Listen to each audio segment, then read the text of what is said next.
हाँ, बहुत हेडेक है उसमें, एक चीज पढ़ो तो फिर दूसरी पढ़ो फिर तीसरी पढ़ो।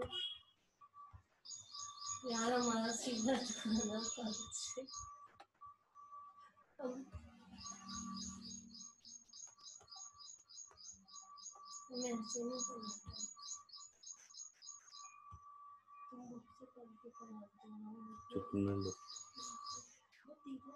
चालू हो गया।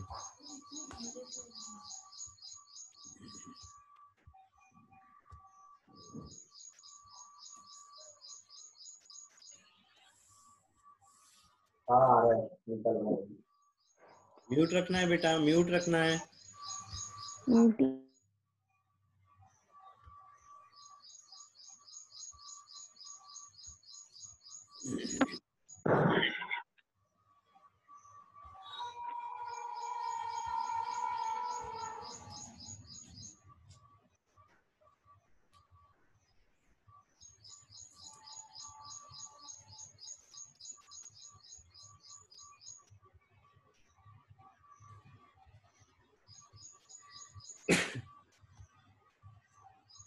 ऐड हो जान दो सबको।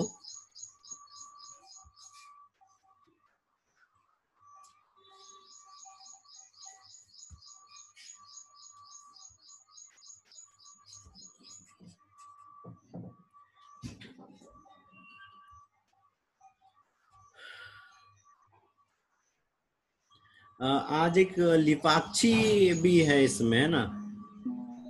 लिपाक्षी को समझ आ रहा है?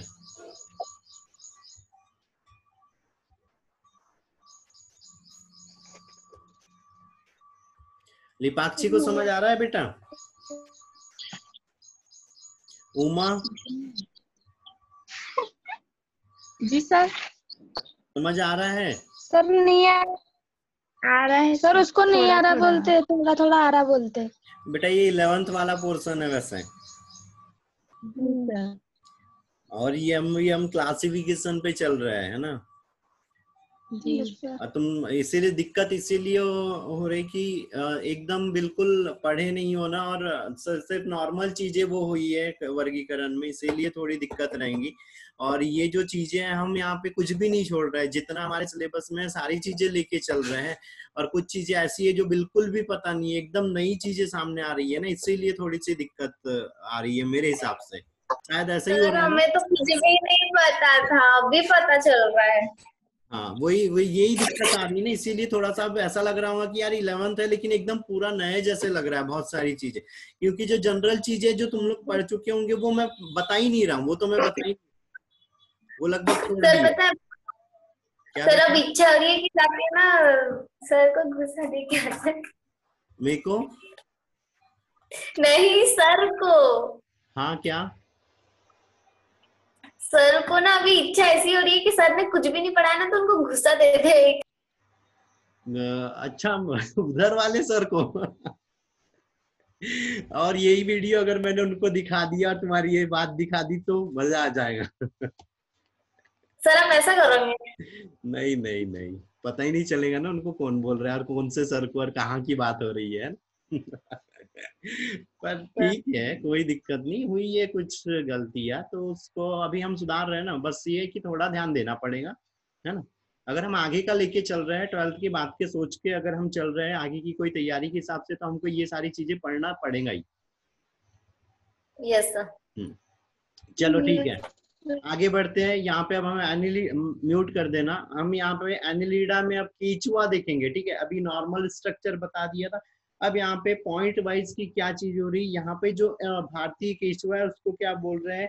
फेरिटेमा फोस्तुमा बोल रहे हैं, और इसको ऑलिगोकीटा के अंदर में रखा गया है ना, एनिलिडा के ऑलिगोकीटा में रखा गया। और ये अधिकतर कैसे मतलब जो केचुआ है वो रात्रिचर है, नाइट में सक्रिय होता है ज्यादा, ठीक है? डे में उतना नहीं रहता है, नाइट में सक्रिय रहता है। अब यहाँ पे कुछ जीव आने लगेंगे जो नाइट और दिन के हिसाब से भी रहते हैं, तो ये इसके ऊपर भी एक सही जोड़ी आ जाती, कोई कौन नाइट में होता है, कौन प्रदीप्ति प्रदर्शित करता है, कौन दिन में सक्रिय होता है। तो ये चीज भी हमको फिर याद रखना पड़ेगी, ठीक है?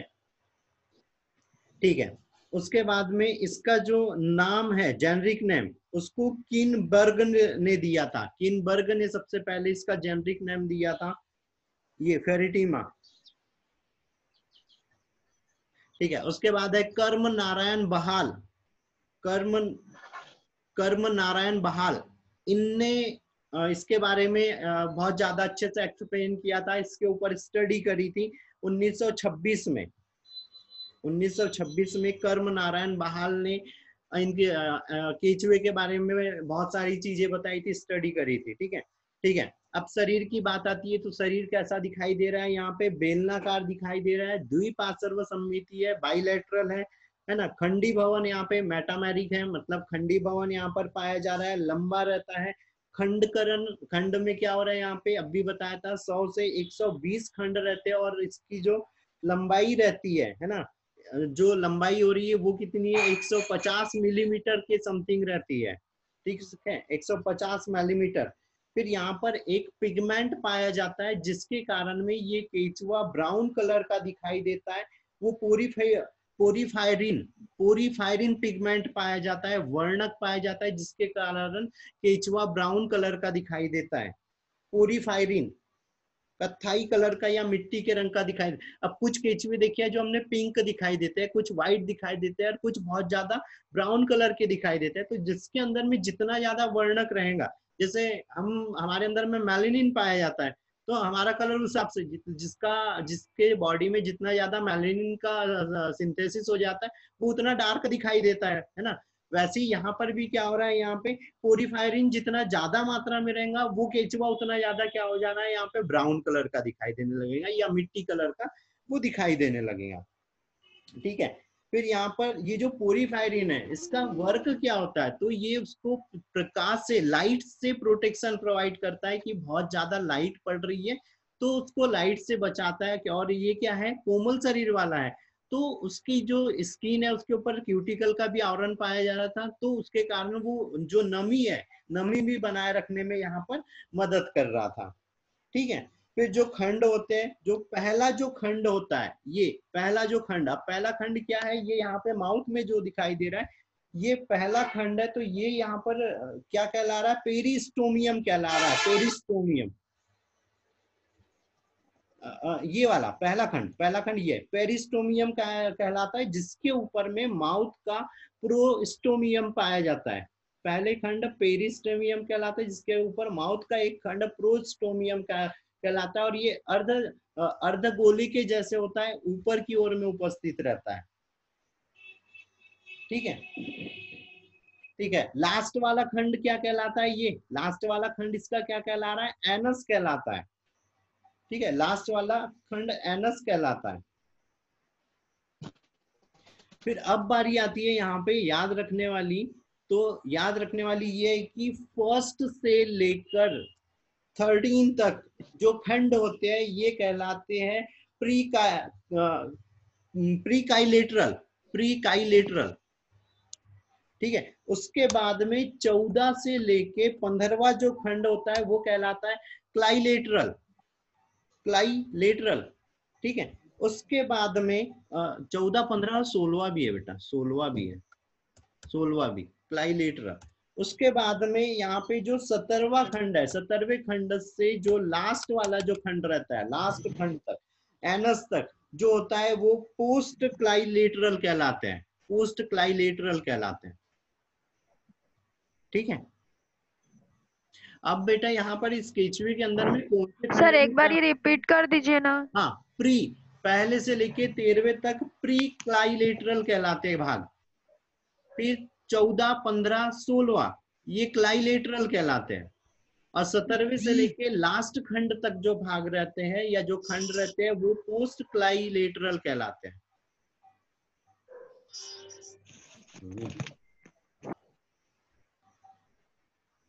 ठीक है, अब यहाँ पे खंड आएंगे, इनके पॉइंट्स तो बनाते हुए चलना बेटा, है ना, क्योंकि यहाँ पे जो खंड आएंगे वो खंड हमको याद रखने पड़ेंगे कि किसके कौन से खंड में क्या चीज प्रेजेंट है। जो क्वेश्चन बनते हैं ना बेटा वो यहीं से बनते हैं, खंडों से।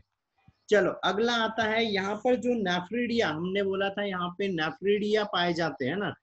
मैं यहाँ पे नेफ्रिडिया का स्ट्रक्चर दिखाता हूँ। ये अभी हमको इतना सारा केचुए के बारे में देखना। ये है नेफ्रिडिया,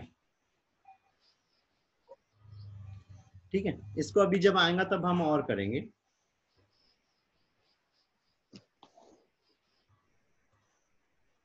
ठीक है, तो अगली चीज जो नेफ्रिडिया है वो कितने होते हैं? 200 से लेके 250 नेफ्रिडिया पाए जाते हैं।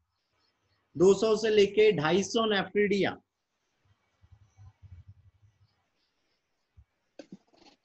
दो सौ से लेके 250 नेफ्रिडिया रहते हैं। 250, ठीक है, ठीक है। अब क्या चीज है भाई, नेफ्रिडिया तो है प्रेजेंट, 200 से 250 भी याद रहेगी, लेकिन एक खंड में नहीं होते। वो खंड होता है छठवां खंड। छठवें खंड में यहाँ पे नेफ्रिडिया नहीं पाए जाते। छठवें खंड में नेफ्रिडिया नहीं पाए जाते, छठवें खंड में, ठीक है, ठीक है। अगली जो चीज है, छठवें खंड में नेफ्रिडिया नहीं पाए जाते। अब ये जो नेफ्रिडिया पाए जाते हैं, ये नेफ्रिडिया जहां पर भी पाए जाते हैं, यहाँ पर दिख रहा है सर्कुलेटरी एलिमेंट्री नहीं, जो नेफ्रिडिया पाए जाते हैं वो जिस छिद्र के द्वारा खुलते हैं, वो छिद्र क्या कहलाता है यहाँ पे? तो नेफ्रिडियोपोर कहलाता है। नेफ्रिडियोपोर, जिस छिद्र के द्वारा नेफ्रिडिया बाहर खुलते हैं वो नेफ्रिडियोपोर कहलाते हैं, और इनकी संख्या 2000 के समथिंग होती है। नेफ्रिडियोपोर 2000 के समथिंग होते हैं। और ये जो नेफ्रिडिया होते हैं, ये जो केचुए का नेफ्रिडिया होता है उसको क्या बोलते हैं? नेफ्रिडिया का जंगल भी बोलते हैं, क्योंकि बहुत सारे नेफ्रिडिया यहाँ पे प्रेजेंट है ना, इसीलिए इनसे नेफ्रिडिया का जंगल किस में पाया जाता है बोलेंगे? तो केचुए में। एनिलिडा में मत लगाना, ठीक है। अगर एनिलिडा और केचुआ दोनों ऑप्शन है तो केचुआ, एनिलिडा भी ऑप्शन में रहेगा, है ना, है कुछ ऑब्जेक्टिव ऐसा, तो वो भी चीज रहना है ना, ठीक है। अगली चीज आती है यहाँ पे, देह भित्ति के ऊपर में 11 जनन छिद्र होते हैं। जो जनन छिद्र है टोटल, मेल और फीमेल, ये टोटल कितने होते हैं? 11 जनन छिद्र होते हैं, ठीक है। 11 जनन छिद्र होते हैं, जिनमें से यहाँ पे क्या होता है? स्पर्मेथिकल, स्पर्मेथिकल होते हैं। केचुए में 11 जनन छिद्र होते हैं। हाँ, ओके, ठीक है। 11 जनन छिद्र होते हैं जो कहलाते हैं स्पर्मेथिकल, स्पर्मेथिकल।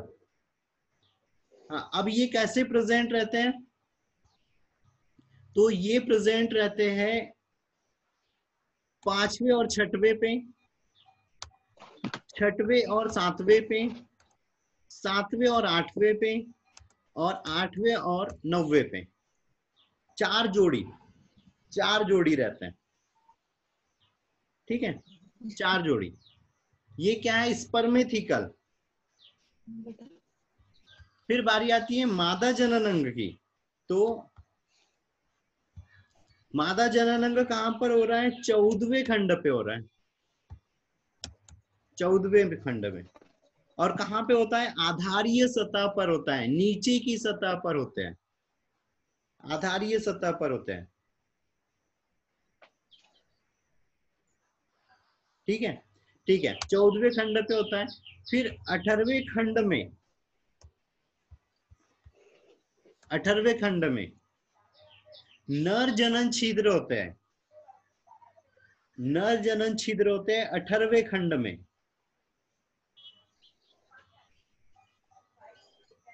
ठीक है। और ये कैसे होते हैं? पार्श्वीय सतह पे होते हैं।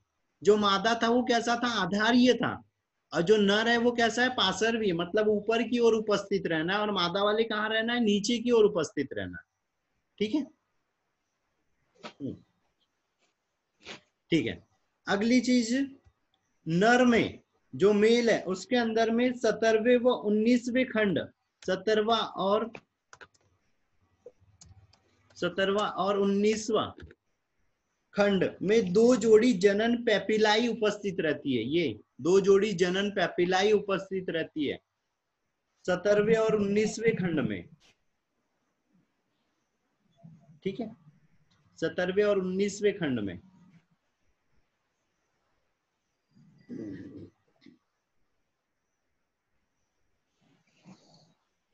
चलो अगली चीज आती है। अब यहाँ पे इनकी सतह की बात करें हम, तो सतह में डर्मेटोकुलर देह भित्ति जो रहती है वो डर्मेटोकुलर रहती है, मतलब इसमें डर्मिस लेयर रहती है, इपिडर्मिस रहती है, मेसोडर्मिस, एंडोडर्मिस रहती है। और इसी के द्वारा क्या हो रहा है, यहाँ पे शरीर बना हुआ रहता है। और इसमें जो ग्रंथियां होती है वो गॉबलेट और एल्ब्यूमिन ग्रंथियां पाई जाती है। और जो कोशिकाएं रहती है वो कैसी रहती है, आधारीय सतह पर रहती है। जो सेंसेशन के लिए रहती है वो आधारीय सतह पर रहती है, कि उसको जो भी सेंसेशन फील करना है। नीचे की ओर संवेदी कोशिकाएं पाई जाती है, मतलब पार्श्वीय भाग में यहाँ पे संवेदी कोशिकाएं पाई जाती है। ठीक है, फिर बारी आती है यहाँ पे सीटा की। तो सीटा क्या हो रहा है, मतलब जो लास्ट वाले खंड हो रहे हैं काइटिनस खंड कहलाते हैं। 80 से लेके 120वां जो खंड रहता है वो काइटिनस खंड कहलाते हैं। यहाँ पे सिर्फ काइटिन का आवरण पाया जाता है, नेफ्रिडियोपोर्स पाए जाते हैं। ठीक है, अगली चीज आती है केचुए के अंदर में वास्तविक देह गुहा पाई जाती है। वास्तविक देह गुहा यहाँ पर पाई जाती है। फिर यहाँ पे क्लोरेगन कोशिकाएं पाई जाती है। क्लोरेगन कोशिकाएं में क्या हो रहा है, कोशिका के अंदर में जो मतलब उत्सर्जन तंत्र में जो यूरिया का निर्माण करने में मदद करती है, क्लोरेगन कोशिकाएं यूरिया के निर्माण में मदद करती है इसके अंदर में। ठीक है, ठीक है, साथ में ये कोशिकाएं फिर यहाँ से पे रिपीट कीजिए। क्लोरेगन कोशिकाएं यूरिया निर्माण में मदद करती है और पोषक पदार्थों को संचय करने में भी मदद करती है।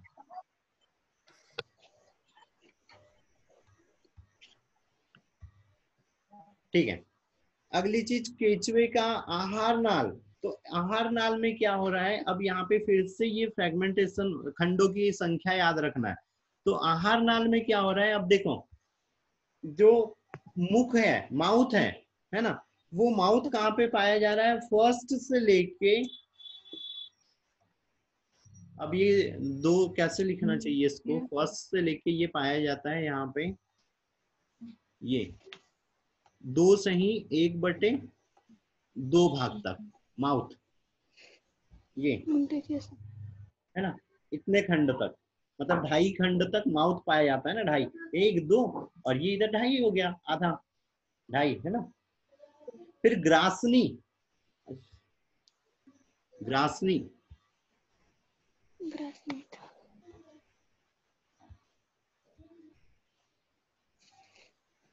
ये फेरिंग्स, ग्रासनी, तो ये ग्रासनी पाई जाती है। अब कहां से, ये खत्म कहां पे हुआ था, 2/1/2 खंड से चालू हुआ था, तो ये पाई जाती है चौथे खंड तक, चौथे खंड तक। फिर आता है ग्रासिका, गिजार्ड, ग्रासिका वो इसोफेगस, ग्रासिका इसोफेगस, इसोफेगस, गिजार्ड नहीं, इसोफेगस, ये वाला भाग इसोफेगस।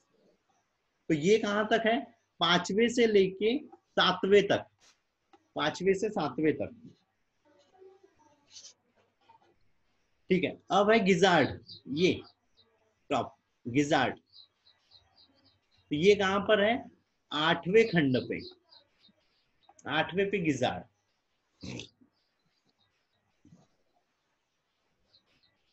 ठीक है, फिर है अमाशय, स्टोमक, अमाशय 9 से लेके 14,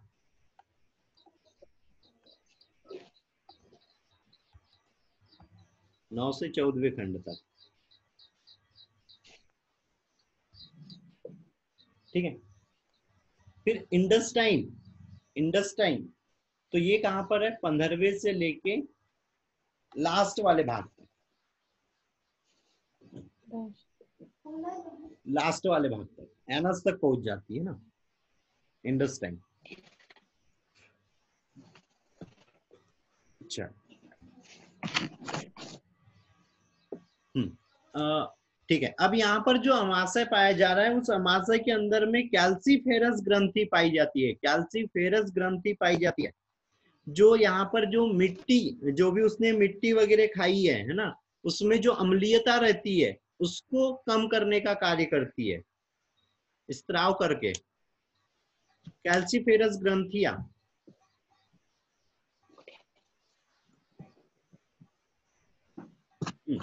फिर ये जो गिजार्ड रहता है, गिजार्ड में क्यूटिकल के ऐसे दांत जैसी संरचनाएं बनी रहती है और वो क्या करती है, भोजन को पीसने का कार्य करती है। गिजार्ड में भोजन को पीसने का कार्य होता है, दांत जैसी संरचनाएं होती है और वो काय की बनी रहती है, यहाँ पे क्यूटिकल की बनी होती है। ठीक है,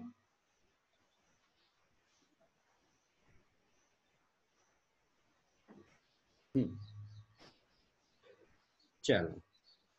फिर केचुए के लिए हमने बताया था कि ये सर्वाहारी जीव हो रहा है, सभी प्रकार के यहाँ पे वो चीजों को खा सकता है, हर चीजों को वो डाइजेस्ट कर सकता है। तो सर्वाहारी जीव आता है, मिट्टी के कण को वो निगलता है और खाता है। फिर यहाँ पे अब रुधिर परिसंचरण तंत्र देखो, सर्कुलेटरी सिस्टम। सर्कुलेटरी सिस्टम में क्या चीज हो रही है, यहाँ बंद प्रकार का पाया जाता है। हार्ट कितने होते हैं इसमें, 5 हार्ट होते हैं, है ना। और जो यहाँ पे वेसल्स चलती है वो क्या चलती है, डॉर्सल चलती है और सेगमेंटल चलती है, कि नीचे की ओर में चलती है, वेंट्रल।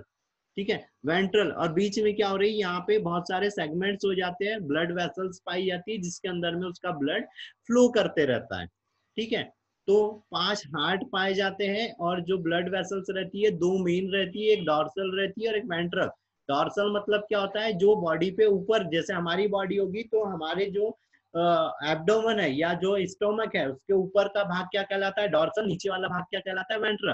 तो वैसे क्या हो रहा है, यहाँ पर भी जो ऊपर वाला भाग है वो डॉर्सल कहलाता है, नीचे वाला भाग वेंट्रल कहलाता है। ठीक है, तो सर्कुलेटरी सिस्टम बंद प्रकार का यहाँ पे सर्कुलेटरी सिस्टम पाया जाता है। ठीक है, फिर अगला जो ये रुधिर वाहिनी अभी बता दी है ना, अगली चीज आती है यहाँ पे नर्वस सिस्टम। तो नर्वस सिस्टम, अच्छा ये खंड भी बताना पड़ेगा यहाँ पाचन तंत्र के। तो 13वें खंड पे क्या उपस्थित है, यहाँ पे हार्ट प्रेजेंट है। ठीक है, 13वें खंड नहीं, 13वें खंड तक हार्ट प्रेजेंट है, 13वें तक। ठीक है,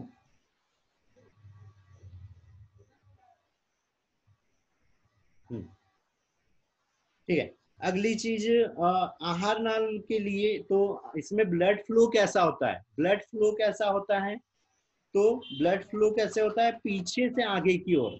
मतलब ब्लड फ्लो बोलना चाहिए ऐसे, पीछे से आगे की ओर होना है, ऐसे। म्यूट रखो बाद बेटा। में फोन लगाना। ठीक है, उसके बाद में ग्रंथियां जो पाई जाती है हीमोग्लोबिन उत्पन्न करने के लिए, जो कोशिकाएं होती है वो कहाँ पर होती है, चौथे, पांचवें और छठवें खंड में होती है। 3 ग्रंथियां होती है चौथे, पांचवें खंड में जो हीमोग्लोबिन उत्पन्न करती है। शारजा को आवाज नहीं आ रही बेटा, नेटवर्क में जाना पड़ेगा ना, बाकी लोगों को आ रही है।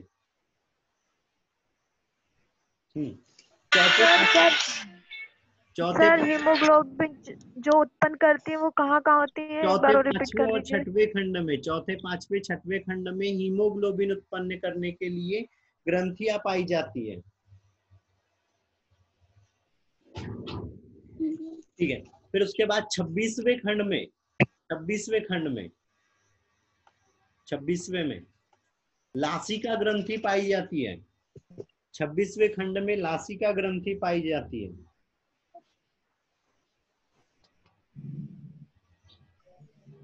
अरे दद्दू जो ना, मैं ऑनलाइन कोचिंग चल रही है, बाद में नहीं कर दो। ठीक है, अगली चीज यहाँ पे रेस्पिरेटरी सिस्टम प्रेजेंट नहीं है। रेस्पिरेटरी सिस्टम के लिए क्या हो रहा है, त्वचा के द्वारा यहाँ पे गैसीय विनिमय पाया जाता है। केचुए में जो श्वसन होता है वो त्वचा के द्वारा गैसीय विनिमय के द्वारा होता है। ठीक है, फिर इसोफेजियल नेफ्रिडिया, अगली चीज आती है इसोफेजियल नेफ्रिडिया। तो ये कहां पर प्रेजेंट होते हैं, इसोफेजियल नेफ्रिडिया चौथे, पांचवें और छठवें खंड में। चौथे, पांचवें, छठवें खंड में इसोफेजियल नेफ्रिडिया पाए जाते हैं।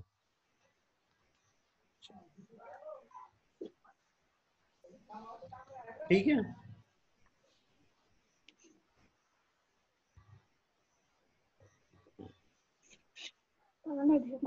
पता है। ठीक है, यहीं तक आज 11th वाला पोर्शन। इसके बाद अभी जो केचुआ है, इसके अभी और भी दूसरे सिस्टम प्रेजेंट है। वो दूसरे सिस्टम हम कल की क्लास में देखेंगे, आज इतना ही। ठीक है, अब यहाँ से हम 12th का चालू करेंगे।